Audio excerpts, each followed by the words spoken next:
Hello friend. Recent में GST counselling की 50वीं meeting हुई थी और उस मीटिंग में गवर्नमेंट ने जीटीए सेक्टर से रिलेटेड दो चेंजेस को प्रपोज किया था। वो दोनों चेंजेस हैं वो जीटीए में जो एफसीएम स्कीम है उससे रिलेटेड थी। गवर्नमेंट ने ये प्रपोज किया था जब भी हम जीटीए में एफसीएम स्कीम को ऑप्ट करते हैं तो उसकी लास्ट डेट पहले 15 मार्च थी और गवर्नमेंट ने उसको 15 मार्च से 31 मार्च को तक एक्सटेंड करने का प्रपोज किया था। इसके साथ साथ सेकंड जो गवर्नमेंट ने चेंज प्रपोज किया था वो फॉर्म यानी अनेक्सर 5 से रिलेटेड था। अब अनेक्सर 5 जो कि हमें जब हम एफसीएम स्कीम ऑप्ट करते हैं वो तब हमें वो फॉर्म फाइल करना होता है। इसमें गवर्नमेंट ने क्या चेंज किया इसके लिए हमें थोड़ी बैकग्राउंड स्टोरी को जानना पड़ेगा। जब जीएसटी में एफसीएम स्कीम और आरसीएम स्कीम दो स्कीम आई थी जो कि लास्ट ईयर इंट्रोड्यूस हुई थी जुलाई 2022 में, उस स्कीम में यह बताया गया था कि जो भी जीटीए जो भी सप्लायर जिसको अगर एफसीएम स्कीम ऑप्ट करनी है तो उसको एफसीएम स्कीम ऑप्ट करने के लिए कॉमन पोर्टल में हर साल एवरी ईयर एक डिक्लेरेशन फाइल करनी पड़ेगी जो कि अनेक्सर 5 है। जब गवर्नमेंट ने ये अनेक्सर 5 इंट्रोड्यूस करा तो जो सप्लायर हैं जो जीटीए हैं उनको कुछ प्रॉब्लम है जो कि उन प्रॉब्लम के साथ वो डिपार्टमेंट के पास पहुँचे यानी गवर्नमेंट मिनिस्ट्री के पास पहुँचे। वो प्रॉब्लम इस प्रकार थी कि जो ये फॉर्म है वो जो जीटीए सप्लायर हैं उनको हर साल फाइल करना होता था। तो जीटीए सप्लायर ने डिपार्टमेंट या गवर्नमेंट से बोला कि ये फॉर्म हमें हर साल फाइल करना होता है और इस फॉर्म फाइल करने से एक तो हमारी कॉस्ट इंक्रीज होती है, दूसरा हमारा टाइम भी कंज्यूम होता है। और अगर समहाउ किसी वजह से अगर हम फॉर्म फाइल नहीं कर पाते तो फिर हम जैसे कि इस स्कीम में ये था कि अगर आप फॉर्म फाइल नहीं कर पाते तो आप एफसीएम स्कीम से ऑप्ट आउट हो जाते हैं, फिर आपको जो टैक्स है वो आपका आरसीएम स्कीम आपके ऊपर एप्लीकेबल होगी।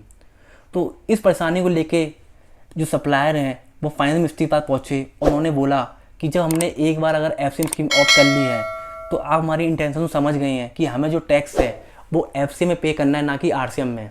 तो हमारे लिए इस स्कीम में थोड़ा मॉडिफिकेशन किए जाए जिससे अगर हम एक बार एफसीएम स्कीम ऑप्ट कर लें तो वो आने वाले सालों में हमें हर साल अनेक्सर 5 फाइल करके आपको ये डिक्लेरेशन ना देनी पड़े।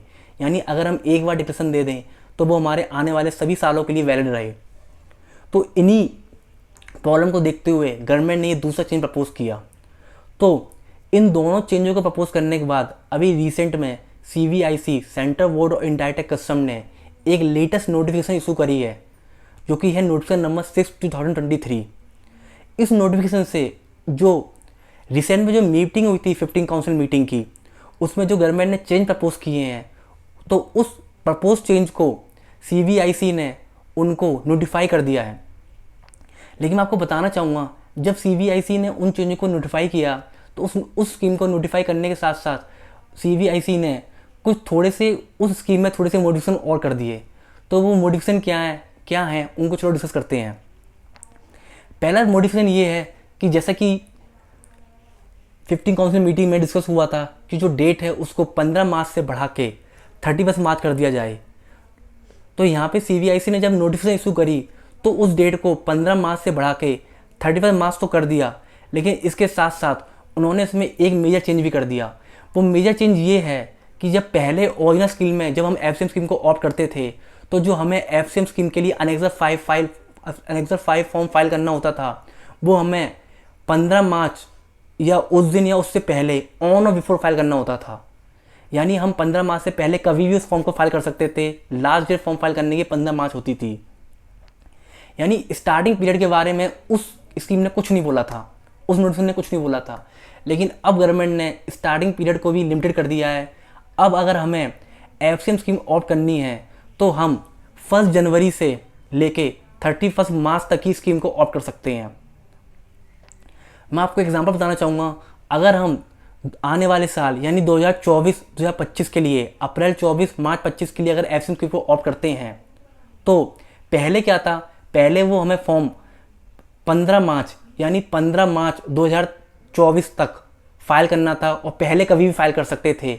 लेकिन अब जो गवर्नमेंट ने चेंज करा है न्यू नोटिफिकेशन के अकॉर्डिंग, अब अगर हमें वो फॉर्म फाइल करना है तो हम 1 जनवरी 2024 से लेके 31 मार्च 2024 तक ही फॉर्म फाइल कर सकते हैं। यानी जो विंडो ओपन होगी अब वो ओनली 3 महीने की होगी।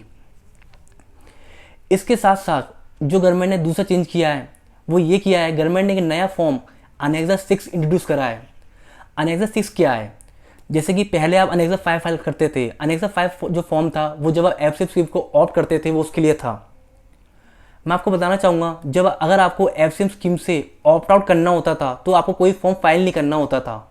मतलब मेरा मतलब ये है, पहले जो स्कीम थी वो ये थी, आपको हर साल अनेक्सा 5 फाइल करना होता था, और जिस साल के लिए अगर आपने अनेक्सा 5 नहीं किया तो आप ऑटोमेटिक आने वाले उस साल के लिए एफसीएम स्कीम्स के ऑप्ट आउट आते थे, फिर आपके ऊपर आरसीएम स्कीम एप्लीकेबल होती थी। लेकिन जैसा कि गवर्नमेंट ने अब एफसीएम स्कीम को मैंडेटरी कर दिया है, अगर आपने एक बार एफसीएम स्कीम ऑप्ट कर ली तो आपको हर साल एफसीएम स्कीम के लिए दोबारा फॉर्म फाइल नहीं करना। तो इसको मद्देनजर रखते हुए गवर्नमेंट ने अनेक्सा 6 इंट्रोड्यूस करा है। ये अनेक्सा 6 आपको जब फाइल करना है जब आपको अगर एफसीएम स्कीम ऑप्ट आउट करनी हो।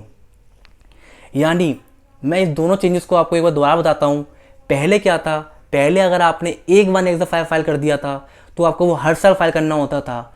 आपने किसी भी एक साल अगर अनेक्सा 5 फाइल नहीं करा होता तो आपके पे इम्पैक्ट ये होता, आप ऑटोमेटिक उस स्कीम से ऑप्ट आउट हो जाते।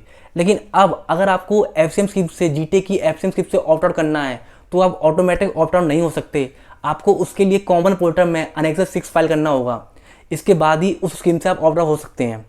मैं आपको बताना चाहूँगा, अभी अनेक्सा 6 गवर्नमेंट ने नोटिफाई तो कर दिया है लेकिन वो कॉमन पोर्टल पे नहीं है। तो जैसे ही वो फॉर्म वो कॉमन पोर्टल पे आ जाएगा, मैं उसके लिए आपके लिए एक सेपरेट वीडियो बनाऊंगा कि वो फॉर्म कैसे और किस तरीके से फाइल होगा। चलिए मैं आपको अपनी कंप्यूटर स्क्रीन में लेके चलता हूँ। जो नोटिफिकेशन मैंने आपको बताया, नोटिफिकेशन नंबर 6/2023, उसको मैं एक बार अपनी कंप्यूटर स्क्रीन से आपको पढ़ाता हूँ।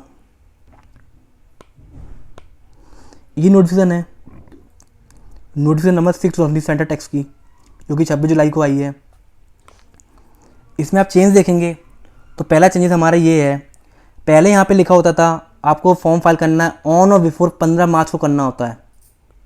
लेकिन अब गवर्नमेंट ने यहाँ पे क्या चेंज करा है, पहला चेंज ये किया है ऑन और आफ्टर 1 जनवरी कर दिया है। और उसके साथ साथ दूसरा change, but not later than 31 March. इसका मतलब क्या है? इसका मतलब ये है कि अगर आपको 2024 और 25 के लिए एफसीएम स्कीम ऑप्ट करनी है तो आपको 1 जनवरी 24 से लेके 31 मार्च 24 तक अप्लाई करना होगा। पहला चेंज तो ये हो गया। दूसरा, जैसा कि मैंने आपको बताया कि अगर आपको इस स्कीम से ऑप्ट आउट करना है तो यहाँ पे गवर्नमेंट ने ये अनेक्सा 6 दे दिया है। ये अनेक्सा 6 आपको जब फाइल करना होगा जब आपको एफसीएम स्कीम से ऑप्ट करना है। जैसे ये फॉर्म कॉमन पोर्टल पे आ जाएगा, अभी ये फॉर्म कॉमन पोर्टल पे नहीं है, जैसे ही आ जाएगा मैं इसके लिए सेपरेट वीडियो जरूर बनाऊंगा। इसके साथ साथ मेरा आज का टॉपिक ख़त्म होता है। और जैसा कि आप सभी जानते हैं, जीटीए से रिलेटेड सप्लायर को बहुत सारी क्वेरी आती हैं कि जीटीए में आरसीएम स्कीम किसको ऑप्ट करनी चाहिए, जीटीए में एफसीएम स्कीम किसको ऑप्ट करनी चाहिए। इसके साथ साथ जीटीए में हमें ये भी प्रॉब्लम आती है कि जीटीए में कौन कौन सी एग्जाम्पशन है। तो उन सभी को क्लब करके मैंने एक सेपरेट वीडियो बनाई है, जो कि इस वीडियो के कमेंट लिंक पे मैंने डाल रखी है। इस वीडियो को देखने के बाद मैं आपसे रिक्वेस्ट करता हूँ आप वो वाली वीडियो भी ज़रूर देखें। अगर आप वो वाली वीडियो और ये वीडियो दोनों देख लेंगे तो आई बिलीव आपकी जीटीए से रिलेटेड जो भी क्वेरी हैं वो सारी क्वेरी दूर हो जाएंगी। इन दोनों वीडियो देखने के बाद भी अगर आपकी कुछ क्वेरी आती है तो प्लीज़ मुझे कमेंट करना ना भूलें, मैं आपकी सारी क्वेरी को ज़रूर सॉल्व करूँगा। और इसके साथ साथ अगर आपको मेरी वीडियो आज की अच्छी लगी हो तो मेरे चैनल को लाइक करें और मेरी वीडियो को लाइक करें और सब्सक्राइब करें मेरे चैनल को। Thanks for watching.